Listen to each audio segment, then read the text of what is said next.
आंब्याच्या झाडापासून 50 यार्डावर जिथे आम्हाला मागे शोक करणारी त्या माणसाची विधवा भेटली होती, तिथे एक छोटीशी घळ पायवाट ओलांडून गेली होती आणि त्याच्या कडेला एक झाडाचा बुंदा होता. दुसऱ्या बाजूला मचाण बांधता येईल इतपत मोठं बदामाचं झाड होतं. मी त्या बुंध्याला रेडा बांधला. त्याच्यासमोर काही दिवस पुरेल इतकं गवत पसरून ठेवलं. आता ठाक गावात मला करण्यासारखं विशेष काहीच नव्हतं. तेव्हा मी चुकाला परत आलो. तिसऱ्या रेड्याला घेऊन लध्या नदीचं पात्र ओलांडलं आणि सेम गावाच्या पाठीमागच्या जंगलात त्या पूर्वीच्या घळीमध्ये शिरून एका मोक्याच्या ठिकाणी बांधून टाकलं. माझ्या विनंतीवरून टणकपूरच्या तहसीलदाराने 3 चांगले धष्टपुष्ट रेडे मला दिले होते आणि ते वाघिणीच्या दररोजच्या जाण्या येण्याच्या मार्गावर बांधले गेले होते. 26 तारखेला या 3ही ठिकाणी भेट द्यायला निघालो तेव्हा मला आज काहीतरी घडेल आणि मला भक्ष्यावर बसायची संधी मिळेल अशी आशा होती. सर्वप्रथम लध्या नदी पलीकडच्या रेड्यापासून सुरुवात करून मी 3ही ठिकाणावर आलो. पण एकाही रेड्याला वाघीण शिवली सुद्धा नव्हती. कालच्याप्रमाणे आज सुद्धा मला चुका ते ठाक या वाटेवर तिचे पगमार्क्स दिसले. मात्र यावेळी त्यांच्या 2 जोड्या दिसत होत्या, एक जातानाची आणि एक येतानाची. दोन्ही वेळेला ही वाघीण बदामाच्या झाडाजवळच्या रेड्याच्या अगदी शेजारून गेली होती. मी चुकाला परतल्यावर ठाक गावातले तिथे राहणारे लोक माझ्याकडे आले आणि मला विनंती करू लागले की त्यांना त्यांच्या गरजेच्या काही चीजवस्तू आणण्यासाठी ठाकला जायचं आहे, तेव्हा मी त्यांच्याबरोबर सोबत करावी. दुपारी ते सर्वजण मी आणि मचाणासाठी दोरी व माझ्यासाठी खाण्याचं सामान घेऊन माझी माणसं अशी मोठी वरात ठाकला निघाली. गावातल्या सर्वांनी घाईघाईने त्यांना जे पाहिजे होतं ते गोळा करेपर्यंत मी पहारा देत बसलो. नंतर मी दोन्ही रेड्यांना जरा पाणी पाजलं, चारून आणलं. एकाला परत बदामाच्या झाडाजवळ बांधलं, पण दुसऱ्याला मात्र डोंगराखाली अर्धा मैल नेऊन पायवाटेनं शेजारच्याच एका लहान पण मजबूत रोपट्याला बांधून टाकलं. त्यानंतर मी या सर्वांबरोबर चुकापर्यंत आलो. त्यानंतर मी परत मागे फिरून 100-200 यार्ड चढून आलो आणि वाटेत झटपट जेवण केलं. मधल्या वेळात माणसांनी माझ्यासाठी मचाण बांधलं. माझे मस्त रेडे त्या वाघिणीला फारसे आवडलेले नसावेत, कारण मागच्या 3 दिवसात मी तिचे पगमार्क्स 5-6 वेळेला या वाटेवर पाहिले होते, तरीही रेड्यांना मात्र तिने स्पर्श केला नव्हता. त्यामुळे मी आज पायवाटेने वरच्याच झाडावर बसायचं ठरवलं होतं. मला ती आल्याचं कळावं म्हणून मी एका बोकडाच्या गळ्यात घंटा बांधून त्या पायवाटेवरच एका ठिकाणी बांधून टाकलं आणि संध्याकाळी 4 वाजता झाडावर बसलो. माझी माणसं दुसऱ्या दिवशी सकाळी 8 वाजता येणार होती. सूर्यास्ताला गार वारे वाहू लागले आणि मी अंगावर कोट चढवण्याचा प्रयत्न करत असताना मचाणाचा एक दोर सटकला आणि माझी बैठक अत्यंत गैरसोयीची बसली. 1 तासाने वादळ सुरू झालं. पाऊस फार टिकला नाही, पण जो काही पडला त्यामुळे मला पुरेसे भिजवण्याचं मात्र काम चोख केलं.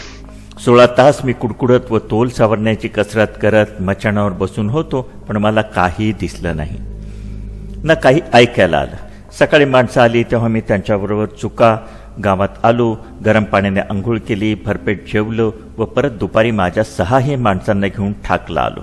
कालच्या पावसामुळे पायवाटेवरचे सर्व भाग, ठसे, खुणा पुसून गेल्या होत्या. पण काल ज्या झाडावर मी बसलो होतो तिथून वर 200 यार्डावर पायवाटेवरच मला त्या वाघिणीचे एकदम ताजे पगमार्क्स मिळाले. या ठिकाणी ती जंगल वाटेवरून पायवाटेवर आली होती आणि नंतर ठाकच्या दिशेने गेली होती. अतिशय सावकाश मी पहिल्या रेड्याजवळ पोचलो, पण तो निवांत झोपला होता. त्याला वळसा घालून वाघीण परत पायवाटेवर आली होती आणि ठाकच्या डोंगराचा चढ चढायला सुरुवात केली. या ठसांच्या मागोमाग मी दुसरा रेडा बांधला होता त्या ठिकाणच्या जवळ पोचलो. तोच हिमालयन ब्ल्यू मॅकपाईची एक जोडी तिथून उडाली आणि त्यांचा खास कॉल देत दरीत उडून गेली. आमिष बांधलेल्या ठिकाणावर आसपास हे पक्षी दिसले की समजावं की आमिष मारलं गेलं आहे, अर्धवट खाल्लं गेलं आहे आणि मारेकरी भक्ष्याच्या आसपास नाही. जवळ आल्यावर मला दिसलं की रेड्याचं धूळ पायवाटेपासून थोडं लांब उडून नेले आणि त्याचा थोडा भाग खाल्ला गेलाय. पण नंतर नीट तपासणी केल्यावर मला कळलं की त्या रेड्याला वाघिणीने मारलं नाही, बहुतेक तो सर्पदंशाने मेला असावा, कारण आसपासच्या जंगलात किंग कोब्रा होते. वाटेवरच मेलेला तो रेडा सापडल्यावर वाघिणीने त्याच्यावर थोडा ताव मारून त्याला ओढून बाजूला नेलं होतं, पण त्याचा दोर तिला तोडता येत नाही असं कळल्यावर तिने आसपासच्या झाडाझुडपांच्या फांद्या व वाळलेली पानं त्या भक्ष्यावर टाकून ठाकच्या दिशेने ती निघून गेली होती. खरं तर वाघ शक्यतो असे मृतदेह टाकत नाहीत, पण कधीकधी अशा प्रकारे स्वतः शिकार न केलेले प्राणी खातात. एकदा मी एका बिबळ्याला मारून त्याला फायर ट्रॅकवर सोडून घरी गेलो होतो. दुसऱ्या दिवशी माझा विसरलेला चाकू आणण्यासाठी गेलो तेव्हा मला आढळलं की एका वाघाने तो मृतदेह 100 ते 150 यार्ड दूर नेऊन जवळजवळ 2/3 मांस खाल्लं होतं. चुकावरून येताना आम्ही काल बसलो होतो त्या मचाणाचे दोर सोडून बरोबर घेतले होतेच. ताबडतोब माझी माणसं बदामाच्या झाडावर मचाण बांधण्याच्या कामाला लागली, तर इतर 4 जणांनी झऱ्यावर जाऊन पाणी आणलं, शेकोटी केली आणि झटपट चहा तयार केला. संध्याकाळी 4 वाजता मी तो चहा व बिस्किटं खाऊन घेतली. मला आजची रात्र त्याच्यावरच काढायची होती. माझ्या माणसांनी मला ठाकमधल्याच कोणत्या तरी घरात राहण्याची परवानगी मागितली, पण मी स्पष्ट नकार दिला. आता संध्याकाळी कॅम्पवर जाण्यात तसा धोका होताच, पण ठाकमधल्या घरात राहणं म्हणजे तर मृत्यूला आमंत्रणच होतं. 2 उभट फांद्याभोवती दोरांचे वेढे टाकून एक बैठक तयार केली आणि त्याच्या जरा खाली परत 1-2 वेढे टाकून पाय ठेवायला जागा केली. मी आरामशीर बैठक घातल्यावर माझ्या भोवतालच्या फांद्याजवळ ओढून घेतल्या आणि समोर फक्त एक छोटीशी फट ठेवली. माझं हे लपणं किती छान जमलंय याची प्रचिती मला लगेचच आली. माझी माणसं निघून गेल्या गेल्याच ब्लू मॅकपायची ती जोडी परत आली आणि त्या सर्वांनी संध्याकाळ होईपर्यंत त्या मृतदेहावर थोडा थोडा ताव मारला.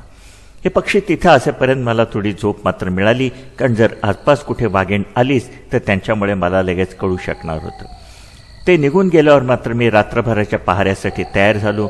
ती पौर्णिमेनंतरची रात्र असल्याने माझ्या मागच्या नेपाळच्या पहाडामागून चंद्र उगवला तेव्हा स्वच्छ चंद्रप्रकाश पसरला. कालच्या रात्रीच्या पावसाने सर्व वातावरण एकदम स्वच्छ झालं होतं आणि प्रकाश इतका छान होता की मला 150 यार्डावर एक गव्हाच्या शेतात चरणारी सांबर मादी व तिचं पिल्लूही स्पष्ट दिसत होतं. रेड्याचं कलेवर माझ्याबरोबर समोर माझ्यापासून 20 यार्डावर होतं आणि ज्या वाटेवरून वाघीण येईल अशी अपेक्षा होती ती पायवाट त्याहीपेक्षा 2-3 यार्ड जवळून गेली होती. त्यामुळे मला इतक्या जवळच्या रेंजवरनं शॉट मिळत होता की चूक होण्याची शक्यताच नव्हती. अर्थात ती आली तर, आणि आज ती न येण्याचं काही कारण दिसत नव्हतं. चंद्र आकाशात येऊन 2 तास झाले असतील आणि समोरची सांबरं चरत चरत माझ्यापासून 50 यार्डापर्यंत आली. तेवढ्यात गावच्या पलीकडच्या डोंगरावरून एक भेकर त्याच्या भुंकल्यासारख्या घुमणाऱ्या आवाजात अलार्म देऊ लागला. ते भेकर 5 मिनिटं भुंकत होतं आणि त्याच वेळी अचानक गावाच्या दिशेने अशी हाक लांबलचक किंकाळी ऐकू आली. ही किंचाळी इतकी अनपेक्षित होती की मी उडी मारून गावाच्या दिशेनं धावण्याच्या इराद्याने एकदम उभाच राहिलो.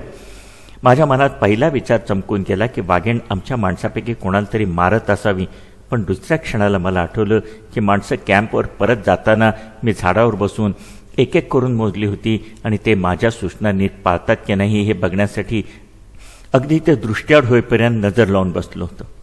ही किंकाळी एखाद्या संकटात सापडलेल्या माणसाने मारलेले प्राणांते खाक्यासारखी होती, पण एकही माणूस नसलेल्या ठाक गावाच्या दिशेकडून अशी किंकाळी आलीच कशी हा प्रश्न होता. बरं, माझा भ्रम म्हणावा तर सांबराची मादीसुद्धा चरता चरता पळून गेली होती. माझा भ्रम म्हणावा तर भेकरांनीही ती किंचाळी ऐकल्याच कॉल देणं थांबवलं होतं आणि सांबराची मादीसुद्धा चरता चरता पळून गेली होती आणि पिल्लूही तिच्या मागून पळून गेलं होतं. 2 दिवसापूर्वी मी जेव्हा ठाकच्या गावकऱ्यांबरोबर पहारा देण्यासाठी इथे आलो होतो तेव्हा मी शेरा मारला होता की इतके दिवस घराचे दरवाजे उघडे ठेवून बाहेर जाताना त्यांना चोरीची भीती कशी वाटली नाही. त्यावेळी मला त्या मुखियाने उत्तर दिलं होतं की वर्षानुवर्ष जरी गावात कोणी राहिलं नाही तरीही त्यांची मालमत्ता सुखरूप राहील, कारण ते सर्व पूर्णगिरीचे पुजारी होते. त्यामुळे त्यांच्या घरी चोरी करण्याचा विचार कोणाच्या स्वप्नात येणार नाही. त्यात परत जोपर्यंत त्या भागात ती वाघीण वावरत आहे तोपर्यंत कोणाच्या पहाऱ्याची सुद्धा गरज नाही, कारण अख्ख्या पंचक्रोशीत कोणाचीही त्या गावात कोणत्याही कारणासाठी येण्याची छाती नव्हती. त्यानंतर परत ती किंकाळी मला काही ऐकायला आले नाही आणि आता विशेष काही करता येण्यासारखं नसल्याने मी परत माझ्या मचाणावर बैठक मारली. रात्री 10 वाजता खालच्या सोपान शेतात गव्हावर चढणारं एक भेकर आवाज देत देत पळत निघून गेलं आणि मिनिटाभरात वाघिणीचे आवाज 2दा ऐकायला आले. तिने गाव सोडलं होतं व ती चालत निघाली होती.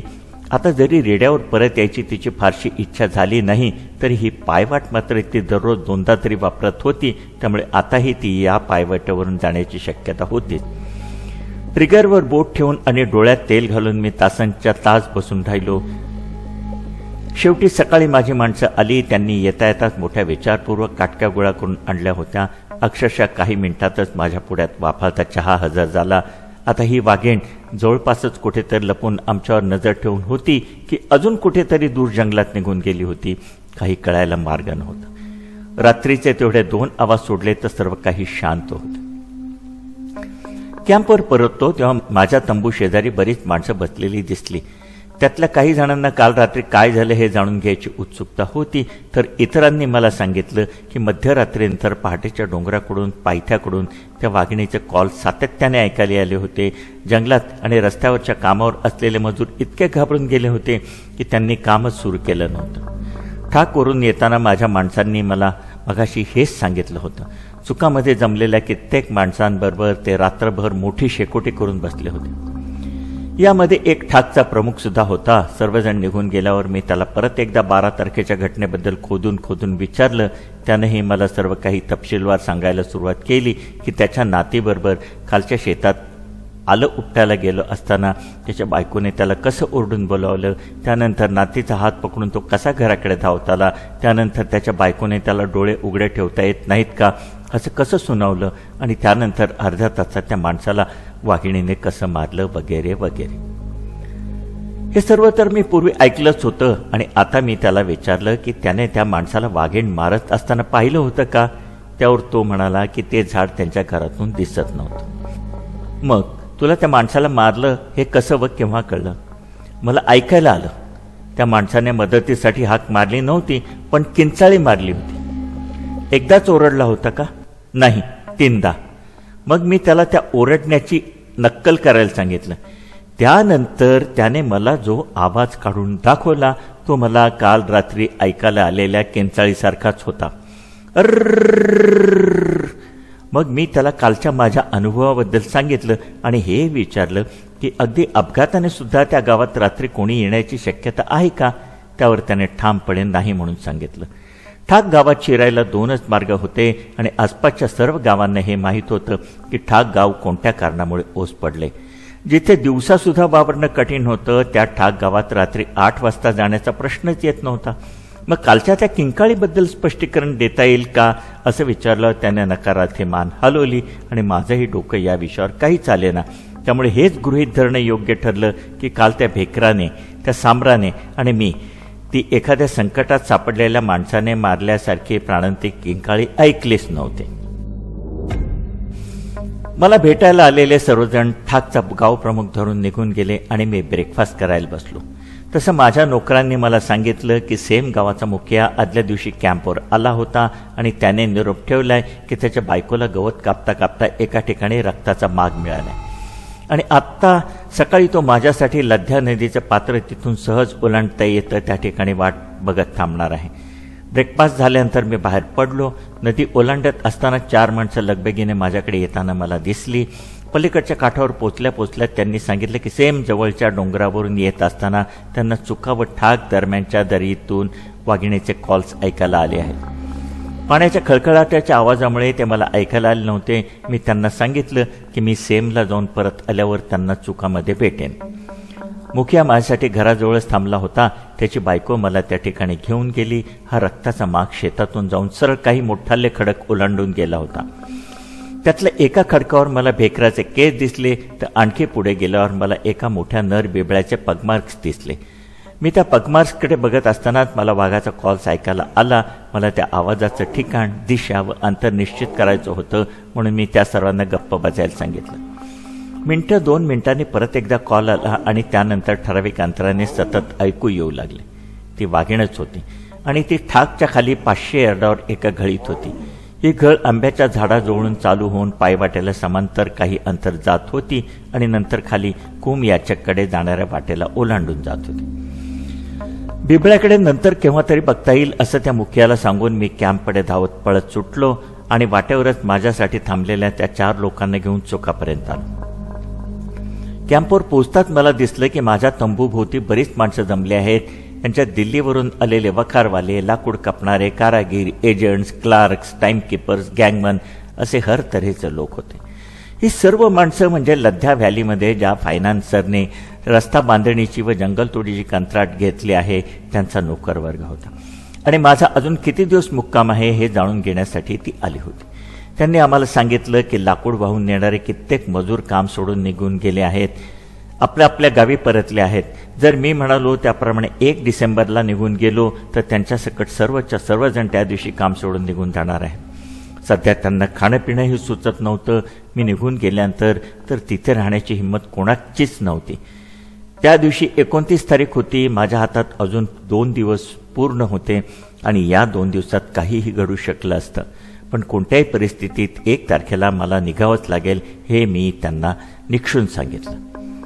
वाघिणीने आता कॉल देणं थांबवलं होतं. माझ्या नोकरांनी इकडचं तिकडचं काहीतरी मला खाण्यासाठी दिलं. खाऊन मी ठाककडे निघालो. माझा हेतू असा होता की जर वाघिणीने कॉल देणं सुरू ठेवलं तर तिच्या मागावर राहायचं, तिला शोधून काढायचं आणि जर कॉल्स पूर्ण थांबले तर सरळ त्या रेड्याजवळच्या झाडावर बसायचं. पायवाट्याने तिचे माग मला दिसले आणि तिने पायवाट्यावरून घळीत कोणत्या ठिकाणी प्रवेश केला होता हेही कळलं. मी कानात तेल घालून ऐकत होतो, पण कॉल्स काही परत आले नाहीत. सूर्यास्तापूर्वी बाटलीतून आणलेला चहा व थोडी बिस्किट खाऊन मी परत एकदा बदामाच्या झाडावर बसलो आणि दोराच्या मचाण्यावर जागा घेतली. कालच्यासारखे आज माझ्या मदतीला ब्ल्यू मॅकपाय नव्हते, त्यामुळे आज मला 1-2 तास सुद्धा झोप मिळणार नव्हती. एखादा वाघ त्याच्या भक्ष्यावर पहिल्या रात्री आला नाही याचा अर्थ असा नव्हे की त्याने भक्ष्याचा नाद सोडला आहे. कधीकधी तर मी वाघाच्या 10व्या रात्री भक्ष्यावर येऊन त्याला मांस म्हणताही येणार नाही असं भक्ष्य खाल्लेलं बघितलं आहे. अर्थात आज मी काही खऱ्या अर्थाने वाघिणीच्या भक्ष्याजवळ बसलो नव्हतो, तर वाघिणीला सापडलेल्या मृतदेहाजवळ बसलो होतो. पहिल्या रात्री जरी तिने त्याचा थोडासा भाग खाल्ला असला तरी दुसऱ्या रात्री तिने त्यात स्वारस्य दाखवलं नव्हतं. ती नरभक्षक नसती तर मी अख्खी रात्र जागून काढण्या एवढं महत्त्व तिला दिलं नसतं. त्यामुळे मी मचाणावर बसलो होतो खरा, पण मला काही फार आशा नव्हती. मचाण बांधलेले दोर मांड्यांना खुपत होते आणि चंद्रोदयानंतर सुरू झालेल्या थंडगार वाऱ्याने मला हाडापर्यंत गोठून टाकलं होतं. अख्खी रात्र मी अशा प्रकारे आडनिड्या आणि गैरसोयच्या अवस्थेत काढली, पण मला जंगलातून कोणताही आवाज आला नाही. कालच्यासारखं माझ्या सोबतीला सांबरमादी व तिचं पिल्लूही आत चरायला आलं नव्हतं. झुंजूमंजू होत असताना मला लांबवर कुठून तरी वाघाचा आवाज ऐकू आला. तो इतका अस्पष्ट होता की त्याची दिशा व ठिकाण निश्चित करणं अशक्य होतं. मी कॅम्पवर परतलो तेव्हा माझ्या माणसांनी माझ्यासाठी चहा व गरम पाणी तयार ठेवलं होतं. माझा तंबू लहान होता, त्यामुळे मला आंघोळ उघड्यावरच करावी लागायची, पण आंघोळ करण्याअगोदर मला बाहेर जमलेल्या गर्दीची प्रथम बोळवण करायला पाहिजे होती. ते सर्व लोक अगदी उत्तेजित होऊन आले होते आणि त्यांना काल रात्रीचे त्यांचे अनुभव सांगायचे होते. मला त्यांच्याबरोबर थोडा तरी वेळ काढावाच लागणार होता. काल रात्री चंद्रोदयानंतर ती वाघीण चुकाच्या आसपास कॉल्स देऊ लागली व त्यानंतर काही वेळाने कुमियाचक इथल्या लेबर कॅम्पच्या दिशेने गेली होती. आवाजामुळे ती येत असल्याचं कळताच तिला हुसकवण्यासाठी तिथल्या लोकांनी जोरात आरडाओरडा करायला सुरुवात केली, पण त्यांचा परिणाम उलटाच झाला. ती जास्त बिथरली आणि तिने कॅम्पच्या जवळच डरकाळ्या व गुरगुर करायला सुरुवात केली आणि सर्वांना गप्पगार करून टाकलं. उरलेली रात्र तिने लेबर कॅम्प व चुका यांच्या मधल्या रस्त्यावर फेऱ्या मारत घालवली. सकाळ जवळ आली तशी ती ठाकच्या दिशेने निघाली होती आणि या सर्वांना आश्चर्य वाटत होतं की माझी आणि तिची गाठ कशी पडली नाही. आजचा दिवस माझ्या नरभक्षकाच्या शिकारीच्या कारकिर्दीचा शेवटचा दिवस होता. मला खरं तर विश्रांतीची आणि झोपेची नितांत आवश्यकता होती, पण आज जो काही वेळ माझ्या हातात होता त्यातला मला थोडासुद्धा वाया घालवायचा नव्हता.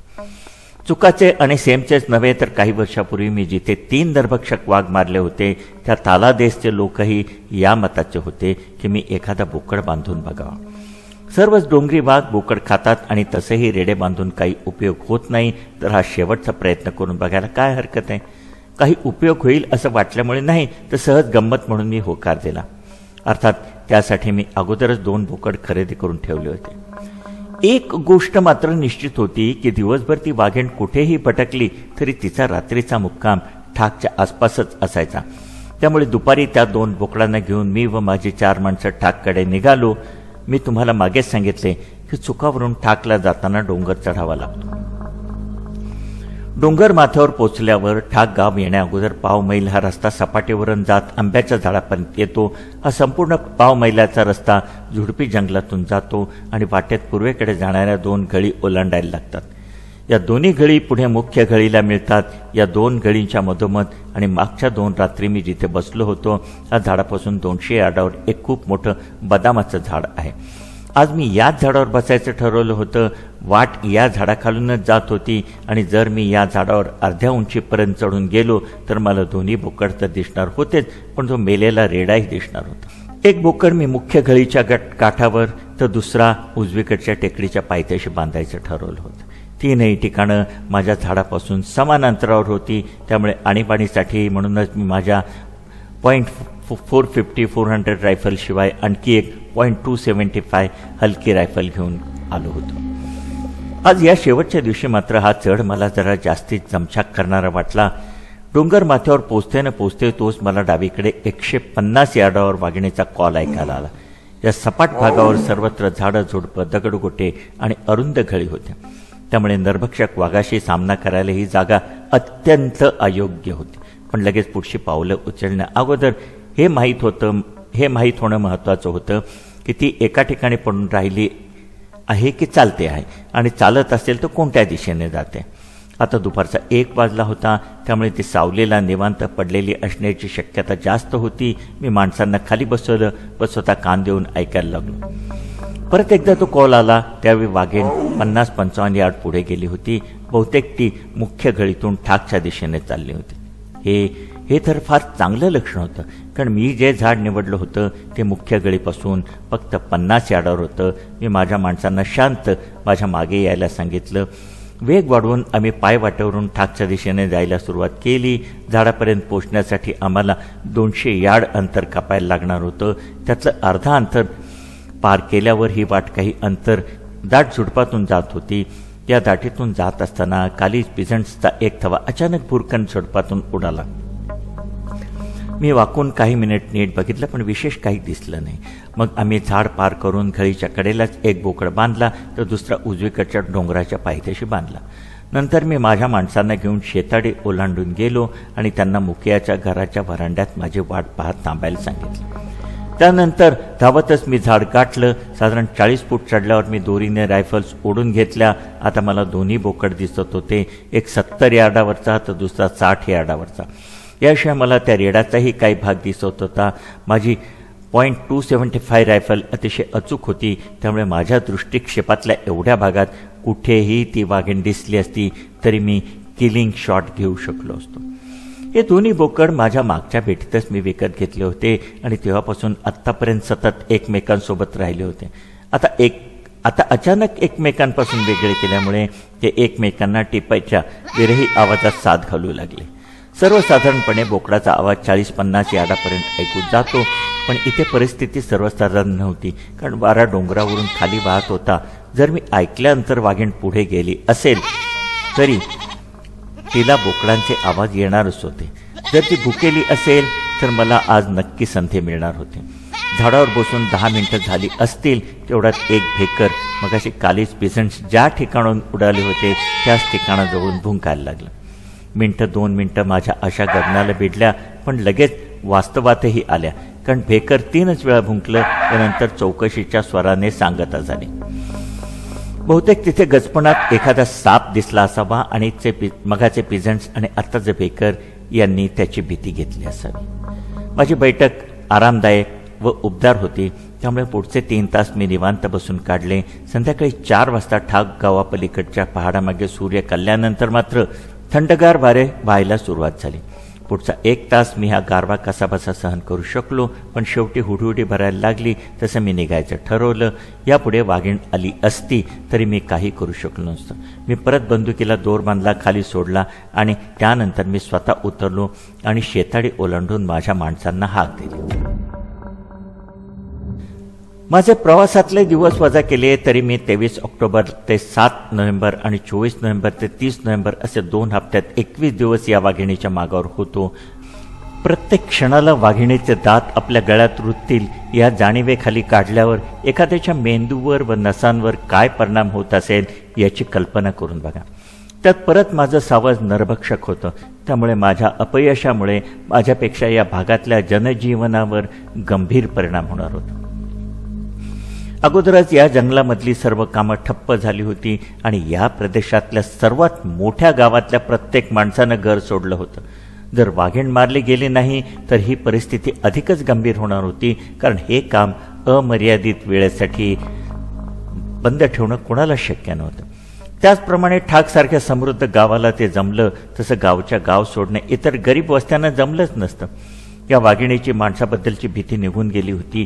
शेतात काम करणाऱ्या प्रत्येक माणसांच्या डोळ्यादेखत एका मुलीला उचलणं, घराशेजारून सरपंचाच्या आईला ओढून नेणं आणि काल मजूर कॅम्पमधल्या हजारो माणसांना गप बसायला भाग पाडणं, यावरून हे समजत होतं ती वाघीण जिवंत राहणं याचा इथल्या कायमच्या व हंगामी रहिवाशांच्या दृष्टीने काय अर्थ होता याची मला एकट्यालाच कल्पना होती. आणि मी आता या माझ्या मुक्कामाच्या शेवटच्या दिवशी अयशस्वी होऊन कॅम्पवर परतत होतो.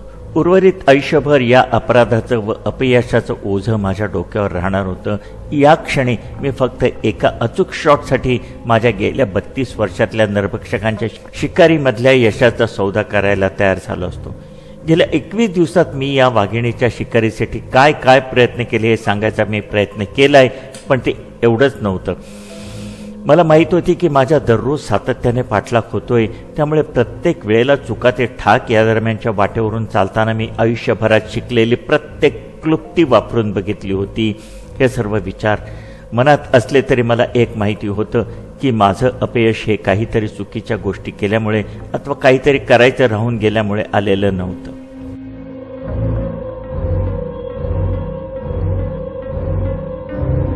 मला येऊन मिळाल्यानंतर माझ्या माणसांनी मला सांगितलं की भेकर भुंकल्यानंतर साधारण तासाभरानं त्यांना वाघिणीचा कॉल ऐकायला आला होता, पण दिशेचा अंदाज मात्र आला नव्हता. या वाघिणीला रेड्याप्रमाणेच बोकडामध्येही फारसं स्वारस्य नसावं, पण तरीही दिवसाच्या या प्रहरी तिच्या नेहमीच्या सवयीच्या ठिकाणापासून लांब जाणं थोडं चमत्कारिक वाटलं होतं. याचा अर्थ ती अशा कोणत्या तरी आवाजाने आकर्षित झाली असावी की तो आवाज माझ्या माणसांना किंवा मला ऐकायला आला नव्हता. काहीही असो, वाघीण तर निघून गेली होती आणि यापुढे इथं करण्यासारखं काहीच नव्हतं. तेव्हा मी थकल्या भागल्या शरीराने व मनाने जड पावलांनी कॅम्पकडे निघालो. हा रस्ता ठाकपासून सुरू होऊन पाव मैल गेल्यावर डोंगर माथ्याच्या कडेपर्यंत येत होता. हे मी तुम्हाला अगोदर सांगितलेच. या ठिकाणी हा डोंगर माथा काही फूट रुंद होता व इथून लध्या नदीपर्यंत जाणाऱ्या 2 मोठ्या घळी दिसत होत्या. मी इकडे पोचतोय तेवढ्यात माझ्या डावीकडच्या दरीतून मला वाघिणीचा आवाज ऐकायला आला. ती कुंभियाचकच्या थोडी वरच्या बाजूला पण डावीकडे आणि कोटकेंद्रीच्या डोंगर रांगांच्या खाली 100-200 यार्डावर होती, जिथे काम करायला आलेल्या मजुरांसाठी झोपड्या बांधल्या होत्या. एक संधी अनपेक्षित चालून आली होती. खूप दुर्मिळ आणि ओढून ताणून आणल्यासारखी का होईना, पण ती संधी होती. प्रश्न हा होता की ही संधी मी घेणं कितपत संयुक्तिक होतं. मी झाडावरून खाली उतरलो तेव्हा अंधार पडण्याच्या आत कॅम्पवर पोचण्यासाठी हाताशी फक्त 1 तास उरला होता.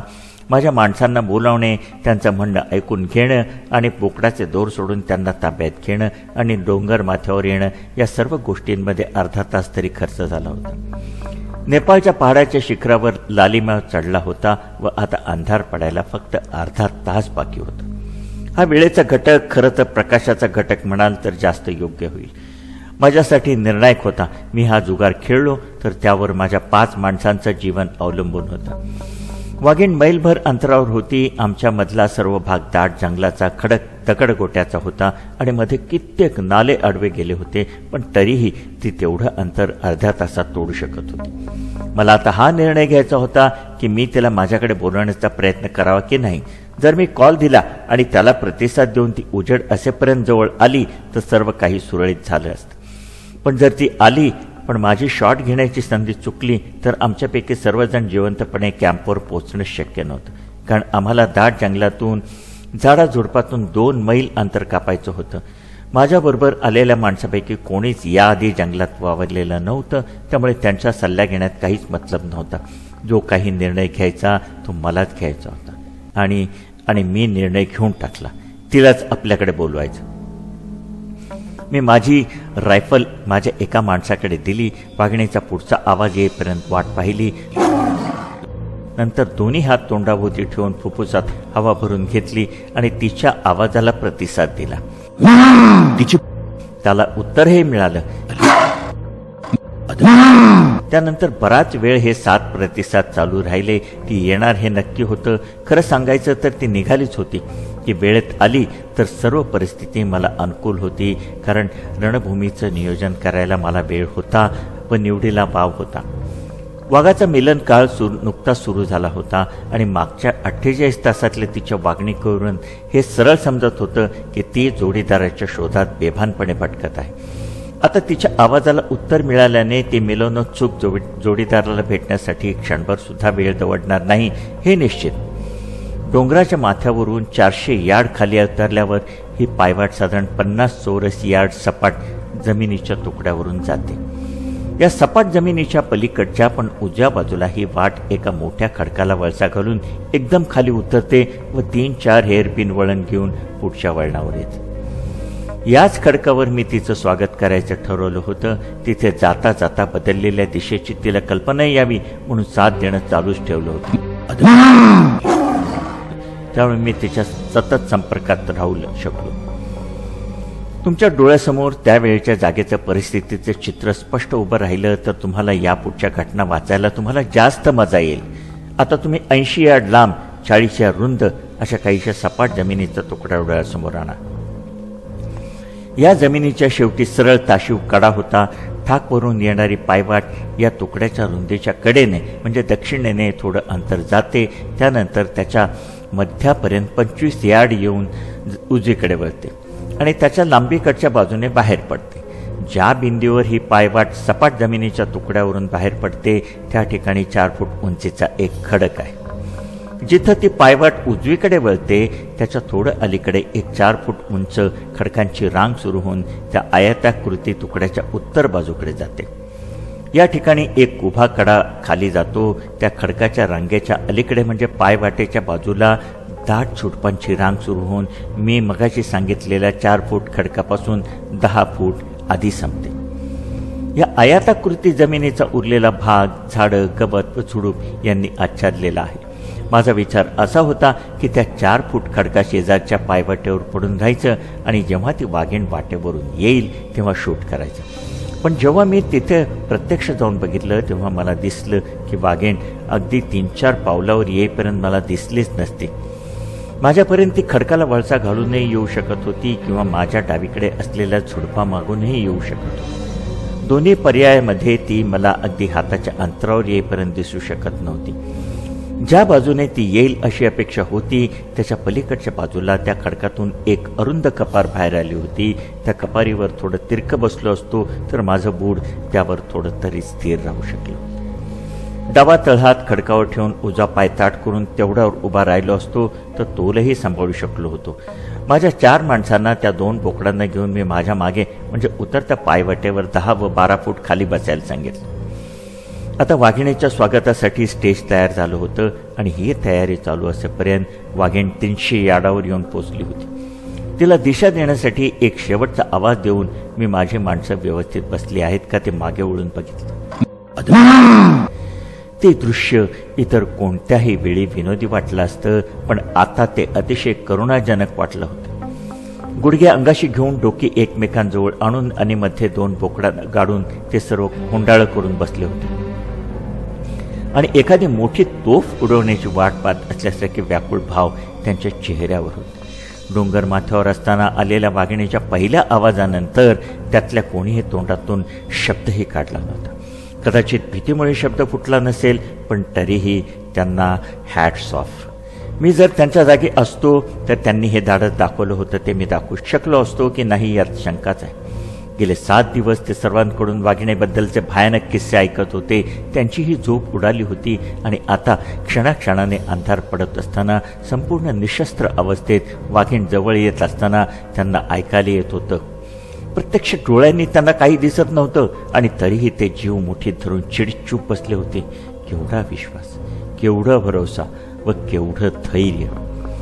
माझी .450 400 DB जड रायफल मला डाव्या हाताने धरता येणार नव्हती कारण त्या कपारीवर बसताना तोल सावरण्यासाठी मला तोच हात टेकवावा लागत होता. आणि माझ्या दृष्टीने ही चिंतेची बाब होती. खडकाच्या वरच्या गोलाकार भागावरून रायफल घसरण्याची भीती होती, पण या हाय व्हेलॅसिटी रायफलचा आडनेड्या अवस्थेत मारल्यानंतरचा दणका किती बसेल याचा मला अंदाज येत नव्हता. रायफल खडकावरून घसरू नये म्हणून मी माझ्या हातरुमालाची जाड खडी करून खडकावर ठेवून त्यावर नळी टेकवली होती आणि ते पायवाटेवरच रोखून ठेवली होती. या पायवाटेवर मध्येच एक उंचवटा होता आणि ज्या क्षणी वाघिणीचं डोकं त्या उंचवट्याच्या वर दिसेल त्या क्षणी ट्रिगर दाबण्याचा माझा विचार होता. हा उंचवटा खडकापासून 20 फुटावर होता. पण ही वाघीण डोंगरावरून एकसारख्या पातळीवरून येत नव्हती. तसं झालं असतं तर ती उंचवट्या पलीकडे पोचली असती, पण तिने केलं उलटं. एक खोल घळ ओलांडून तिने माझा शेवटचा आवाज ऐकला. त्या दिशेला सरळ येऊ लागली. त्यामुळे मगाशी सांगितलेली खडकांची रांग आमच्या मध्ये येणार होती. तिने माझ्या शेवटच्या आवाजाची दिशा अचूक ओळखली होती, पण अंतराचा अंदाज थोडा चुकला होता आणि तिच्या अपेक्षेनुसार त्या ठिकाणी तिचा जोडीदार न सापडल्याने तिचा संयम सुटायला लागला होता. माझ्यावर आलेल्या वाघिणीचा संयम सुटणे म्हणजे काय हे समजून घ्यायचं असेल तर मी तुम्हाला एक उदाहरण सांगतो. आमच्या गावापासून जवळच एक माझ्यावर आलेल्या वाघिणीने संपूर्ण आठवडाभर एका सार्वजनिक रस्त्यावरची वाहतूक बंद पाडली होती. या रस्त्यावरून जाणाऱ्या प्रत्येक वाहनावरती धावून जायची. शेवटी ती ज्याच्या शोधात होती तो जोडीदार तिला घेऊन मिळाला तेव्हा कुठे ही संचारबंदी उठली आणि तो रस्ता वाहतुकीसाठी खुला झाला. एखादा वाघ जंगलात अजिबात दिसत नाहीये, पण त्याचा आवाज मात्र अगदी जवळून येतो. तर यापेक्षा भीतीदायक गोष्ट दुसरी कोणतीही नाही. खाली बसलेल्या माणसांवर या डरकाळ्यांचा काय परिणाम होतो हे बघण्यासाठी सुद्धा माझी मनस्थिती नव्हती. या डरकाळ्यामुळे दचकून ते डोंगरावरून खाली गडगडत गेले असते तरी मला आश्चर्य वाटलं नसतं, कारण हातात आधुनिक रायफल असूनही मला जोरजोराने ओरडत पळून जावंसं वाटत होतं. या सततच्या आवाजापेक्षाही भयानक गोष्ट कोणती असेल तर क्षणाक्षणाला कमी होणारा उजेड. आणखी फक्त काही मिनिटं, जास्तीत जास्त 10 किंवा 20, आणि नंतर मला रायफलच्या साईटसुद्धा स्पष्ट दिसणार नव्हत्या. त्यानंतर आम्ही सर्वजण एका नरभक्षक वाघिणीच्या आणि त्यात परत जोडीदार न दिसल्याने बेभान झालेल्या वाघिणीच्या तावडीत सापडणार होतो. काहीतरी करायलाच पाहिजे होतं व तेही ताबडतोब. या क्षणी मी एकच गोष्ट ताबडतोब करू शकत होतो, ते म्हणजे परत एकदा कॉल देणं. आता वाघीण माझ्या इतकी जवळ होती की तिच्या प्रत्येक कॉलच्या वेळी तिचा श्वास घेण्याचा आवाजही मला येत होता. त्यावेळीही तिने श्वास घेतला आणि त्याच वेळी मीही घेतला असा बहुतेक. आम्ही दोघांनी एकाच वेळी कॉल दिले. त्याचा परिणामही क्षणार्धात पाहायला मिळाला. एक क्षणही न थांबता पटापट पावलं टाकत ती झुडपातून वाळलेल्या पानावरून व खडकांच्या रांगेवरून माझ्या उजव्या बाजूला उघड्यावर समोर आली आणि आता पुढचं पाऊल टाकून ती माझ्या डोक्यावरच्या दगडावर ठेवणार इतक्यात ती थांबली. संपूर्ण छातीत हवा भरून दिलेली ही शेवटची डरकाळी माझ्या डोक्यावरच फुटली. माझ्या डोक्याला हॅट असती तर तीही आता या आवाजामुळे उडाली असती, इतकी ती जवळ होती. एक क्षण स्तब्धता आणि नंतर परत 4-5 पावलं टाकून येत असताना झुडपामधून मला ती दिसली. मग मात्र ती उघड्यावर आली आणि माझ्या चेहऱ्याकडे पाहताच थबकली. अक्षरशः सुदैवाने तिने टाकलेल्या या शेवटच्या 4-5 पावलामुळे ती माझ्या रायफलच्या नळीसमोर आली. शेवटच्या आवाजानंतर ती ज्या दिशेने जात होती त्या दिशेला चालत राहिली असती. माझ्या या गोष्टीचा अर्थात ती लिहिली गेली असती तर शेवट फार निराळा झाला असता, कारण मला रायफल टेकवायलाही जागा मिळणार नव्हती आणि एका हातानेच रायफल उडवण्याची वेळ आली असती. वाघीण अगदी जवळ असल्याने आणि उजेड कमी असल्याने मला तिचं डोकं दिसत होतं. माझी पहिली बुलेट तिच्या उजव्या डोळ्याखाली बसली आणि ती खाली पडता पडता चुकून सुटलेली दुसरी बुलेट तिच्या गळ्यात घुसली. तेव्हा ती वाघीण खडकावर नाकात टेकून गप्पगार झाली. माझ्या उजव्या बॅरलमधनं सुटलेल्या गोळीमुळे जो दणका बसला त्यामुळे माझी कपारीवरची बैठक डळमळीत झाली आणि मी खाली कोसळलो. मी हवेत असताना सुटलेल्या गोळीने बसलेल्या दणक्यामुळे रायफलचा दस्ता माझ्या जबड्यावर दांडकन आपटला आणि मी खाली डोकं वर पाय असा सरळ खाली 10-12 फुटावर असलेल्या माणसांवरच कोसळलो. त्यांना काही दिसत नसल्याने त्यांना हे माहीत नव्हतं की माझ्या गोळीने जर ती वाघीण जागच्या जागी ठार झाली नसती तर तीही माझ्या मागोमाग त्यांच्या अंगावर कोसळणार होती. त्यांनी मला वरच्या वर झेललं आणि मला व माझ्या रायफलला इजा होऊन दिली नाही. त्यांच्या कोंडळ्यातून कसाबसा बाहेर आल्यानंतर मी माझ्या माणसांकडून माझी .275 हलकी रायफल घेतली, तिच्या मॅगझिनमध्ये 5 काडतुसं भरली आणि समोरच्या दरीच्या रोखाने मी एका मागोमाग बुलेट्स उडवल्या.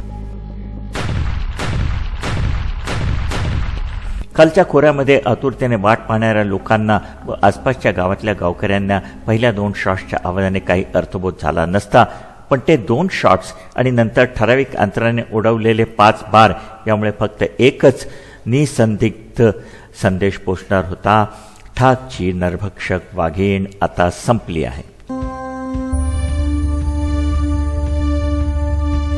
डोंगर माथ्यावर वाघिणीचा पहिला आवाज ऐकल्यानंतर मी माझ्या माणसांची एकही शब्द बोललो नव्हतो. आता मी त्यांना जेव्हा सांगितलं की यापुढे घाबरायचं कारण नाही, तेव्हा त्यांचा विश्वासच बसेना. शेवटी मी त्यांना वर जाऊन स्वतःच्या डोळ्यांनी बघायला सांगितलं आणि एक सिगरेट पेटवली. ते सर्वजण कातळावर काळजीपूर्वक चढले, पण त्या खडकाच्या पलीकडे वाघीण दिसल्यावर अजून पुढे जायचं मात्र धाडस त्यांना होत नव्हतं. त्या रात्री कॅम्प फायरभोवती जमलेल्या माणसांना आजचा थरारक अनुभव सांगताना ते या गोष्टीचा शेवट नेहमी असा करत: त्या वाघिणीच्या डरकाळ्यांनी आमच्या काळजाचं पाणी झालं होतं. त्याने साहेबांच्या डोक्यावर फटका दिला आणि त्यांना आमच्या अंगावर भिरकावून दिलं. तुम्हाला विश्वास बसत नसेल तर जा आणि साहेबांचा सुजलेला चेहरा बघा. आमच्या कॅम्पमध्ये आरशासारखी वस्तू मिळणं मुश्किलच होतं आणि जरी मला तो मिळाला असती तरी मला जेवढी सूज जाणवत होती तेवढी आरशात बघितल्यावर दिसले नसते. वासे तोडून वाघिणीला बांधलं जात असताना लध्याच्या खोऱ्यात पसरलेल्या गावातून निरनिराळ्या प्रकारचे दिवे हालताना दिसू लागले. वाघिणीला कॅम्पपर्यंत नेण्याचा सन्मान आपल्यालाच मिळावा अशी आमच्या 4 माणसांची इच्छा होती, पण हे काम त्यांच्या अगदीच आवाक्याबाहेरचं होतं. मी त्यांना तिथेच सोडलं आणि मदतीचा हात मिळवण्यासाठी खाली उतरायला सुरुवात केली. मागच्या वर्षभरात या भागात माझ्या 3 भेटी झाल्या होत्या. प्रत्येक वेळेला या वाट्यावरून जाताना माझ्या हातात भरलेली रायफल असायची व मनावर ताण असायचा. यावेळी मात्र ही पायवाट उतरताना माझे हात मोकळे होते आणि मन पिसासारखं हलकं होतं. जगातला सर्वात मोठा आनंद कोणता, तर एखाद्या जीव घेण्या वेदनेतून अचानक झालेली मुक्तता. त्यानंतर विचाराल तर मी सांगेन की बऱ्याच काळापासून मनाच्या कोपऱ्यात खोलवर दडलेल्या भीतीपासून मुक्तता. फक्त 1 तासापूर्वी या लोकांना घराबाहेर यायला भाग पाडणं निव्वळ अशक्य कोटीतली गोष्ट होती, पण आता गाणी म्हणत, हसत, गात, आरोळ्या मारत सर्व दिशाकडून 2-2, 3-3च्या गटाने लोक ठाकची पायवाट सोडून येत होते. त्यातले काही लोक वाघिणीचं धूड आणायला मदत करण्यासाठी वर गेले, तर उरलेले लोक माझ्याबरोबर गप्पा मारीत मारीत कॅम्पवर यायला लागले. मी परवानगी दिली असती तर त्यांनी मला खांद्यावरूनही मिरवत नेलं असतं. आम्हाला चालता चालता सतत समोर माणसं येऊन मिळत होती आणि त्यांच्या पद्धतीने अभिनंदन करत होती. त्यामुळे वाघिणीचं धूड घेऊन येणाऱ्या माणसांनी आम्हाला गाठलंच. त्यामुळे चुका गावातील आम्ही एकत्रच प्रवेश केला. त्या रात्री गावामध्ये झालेलं आमचं जंगी स्वागत आणि रात्री चुकामध्ये झालेला जल्लोष केवळ अविस्मरणीय होता आणि सरळ आयुष्य जंगलात घालवल्याने अशा गोष्टीचं शब्दात वर्णन करण्याचं कौशल्य माझ्याकडे नाही. गवताची एक गंजी सोडून मऊ बिछाण्यावर वाघिणीचं दूध ठेवलं गेलं. रात्र अंधारी होती व उत्तरेकडून थंडगार वारे वाहत होते. त्यामुळे सर्वांना नीट दिसावं म्हणून लाकडं जमवून मोठा कॅम्प बाहेर पेटवला गेला होता. मध्यरात्री मात्र माझे नोकर, ठाक गावाचा प्रमुख व ज्याच्या घरात माझ्या माणसांचा मुक्काम होता तो कन्वर सिंग यांनी सर्वांना त्यांच्या गावी आणि लेबर कॅम्पवर परतायला सांगितलं. दुसऱ्या दिवशी मोठा समारंभ होणार होता. त्यात त्यांना त्यांच्या डोळ्याचं पारणं फेडून घेण्याची संधी मिळणारच होती. स्वतः ठाकच्या मुखियानेही झोपायला जाताना मला सांगितलं की तो उद्याच ठाकच्या सर्व गावकऱ्यांना ठाकला त्यांच्या घरी परत जायला सांगणार आहे. 2 दिवसांनी ठाकमधलं प्रत्येक कुटुंब त्यांच्या घरात सुखरूप पोचलं. त्यानंतर आजपर्यंत ते सर्वजण आनंदात नांदत आहेत. मध्यरात्री मी कन्वर सिंगला सांगितलं की मी घरच्या लोकांना शब्द दिल्याप्रमाणे घरी पोचायचं असेल तर मला पहाटेच निघावं लागेल. माझ्या इतक्या तातडीने निघून जाण्याचं कारण सांगायची जबाबदारी मी त्याच्यावरच टाकली. त्यानंतर मी वाघिणीची कातडी काढायला सुरुवात केली. फक्त पॉकेट नाईफच्या सहाय्याने ते काम तसं कंटाळवाणं होतं, पण त्यामुळे आपल्याला त्या जनावरांचं नीट निरीक्षण करायची संधी मिळते आणि जर ते नरभक्षक असेल तर ते तसं का बनलं याचं कारणही कळायला मदत होतं. ही वाघीण तुलनेने बरीच तरुण होती आणि एकदम धडधाकट तब्येतीची होती. समागमाच्या हंगामाच्या सुरुवातीच्या काळात असावी तशी. तिच्या गडद हिवाळी कोटावर तुकतुकी नव्हती. आणि मी बांधलेली आमिषे इतक्या वेळा नाकोरूनही ती चांगली धष्टपुष्ट होती. पूर्वी केव्हा तरी बंदुकीच्या गोळ्यांमुळे झालेल्या 2 जखमा मात्र होत्या, पण तिच्या कातडीवर त्याचं नामोनिशाण नव्हतं. डाव्या खांद्यावर ठासणीच्या बंदुकीमुळे झालेली जखम चिघळली होती. या जखमीमुळे ती कितपत विकलांग झाली असेल असा अंदाज काढणं अवघड होतं. पण ती जखम भरायला बराच काळ लागला असणार हे उघड होतं. कदाचित ती नरभक्षक बनण्याचं कारण हेच असावं. दुसरी जखम उजव्या खांद्यात होती, पण ती मात्र न चिघळता भरली असावी. नरभक्षक बनण्या अगोदर भक्ष्यावर असताना झालेल्या या 2 जखमांमुळे ती आपल्या भक्ष्यांवर दुसऱ्यांदा यायला बिचकत होती. कातडी काढून झाल्यावर मी आंघोळ केली, कपडे घातले. माझा चेहरा सुजला होता व चांगलाच ठणकत होता. तरीही मी त्या 20 मैल खडबडीत वाटेवरून चालताना हवेत तरंगत होतो. मला ज्या काही गोष्टी तुम्हाला सांगायच्या होत्या त्या सांगून झाल्या आहेत आणि या वाघिणीबरोबर माझी नरभक्षकांची शिकार करण्याची कारकीर्दही संपुष्टात आली आहे. बरीच वर्ष मी हा धोकादायक खेळ खेळलो, पण प्रत्येक वेळेला स्वतःच्या पायावर चालत घरी आलो. ठाकमधल्या या माणसांसारखी पाळण्यातून घरी जाण्याची वेळ माझ्यावर आली नाही. याबद्दल मी देवाचे आभार मानले पाहिजे. या एवढ्या वर्षात कधीकधी तर माझ्या आयुष्याचा दोर कापल्या जाण्याचे प्रसंग आले. कधी खिसा रिकामा असल्यामुळे किंवा सततच्या भटकंतीमुळे संसर्गजन्य रोग झाल्याने अतिशय खडतर परिस्थितीतून गेलो. पण माझ्या एका गोळीमुळे एका जरी माणसाचा जीव वाचला असेल तर माझ्यासाठी ती बक्षिशीच होती.